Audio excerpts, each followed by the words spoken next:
Cabang sepak bola SEA Games selalu menghadirkan tensi berbeda dibanding cabang olahraga lainnya.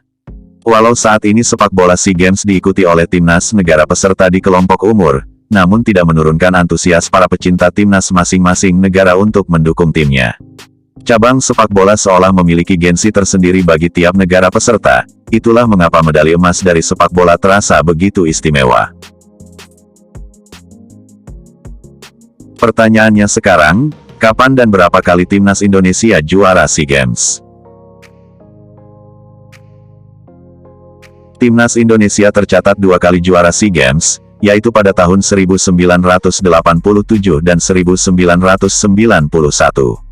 Sudah lebih dari 3 dasawarsa atau tepatnya 32 tahun, medali emas SEA Games tidak didapatkan timnas Indonesia dari cabang olahraga sepak bola.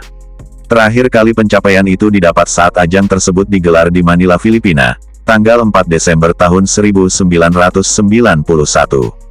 Di bawah komando manajer IGK Manila dan pelatih asal Uni Soviet, sekarang Rusia, Anatoly Fyodorovic Polosin, skuad timnas Indonesia ditempa dengan keras selama masa persiapan.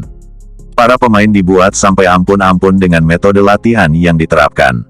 Polosin mengutamakan kekuatan fisik dalam materi latihan. Layaknya minum obat, ia memerintahkan skuad timnas Indonesia menjalani latihan dengan dan tanpa bola 3 kali sehari. Tujuan Polosin melakukan hal tersebut supaya fisik timnas Indonesia kuat. Ia mau anak asuhnya bisa bermain selama 90 menit tanpa kelelahan. Tak cuma di lapangan saja Polosin melatih timnas Indonesia, ia menjadikan Gunung Sanggar Batu Jajar di Bandung dan air terjun Koban Rondo di Malang sebagai tempat berlatih. Pola latihan Polosin yang keras membuat sejumlah pemain tersingkir. Saking tidak kuatnya ada pemain yang memutuskan mengundurkan diri dalam persiapan tersebut. Selain ekstrim dalam berlatih, Polosin juga berani ambil risiko dengan memanggil sejumlah pemain muda. Di antaranya adalah Sudirman, 22 tahun, Roci Putirai, 21 tahun, Widodo Cahyono Putro, 21 tahun, hingga Peri Sandria, 22 tahun. Padahal SEA Games saat itu belum menerapkan batas usia seperti sekarang. Artinya, setiap negara bebas memainkan pemain dengan usia berapapun. Program latihan yang menguras tenaga akhirnya mulai berbuah manis. Tergabung dalam grup B, timnas Indonesia mengalahkan Malaysia, Vietnam, dan tuan rumah Filipina. Timnas Indonesia melenggang ke semifinal dengan status juara grup. Singapura menjadi lawan yang dihadapi skuad merah putih di babak tersebut. Pertarungan antara timnas Indonesia versus Singapura berjalan sengit. Kedua negara sama-sama memiliki peluang, sayangnya tidak ada yang mencetak gol hingga 120 menit. Penentuan pemenang harus dilakukan lewat adu penalti.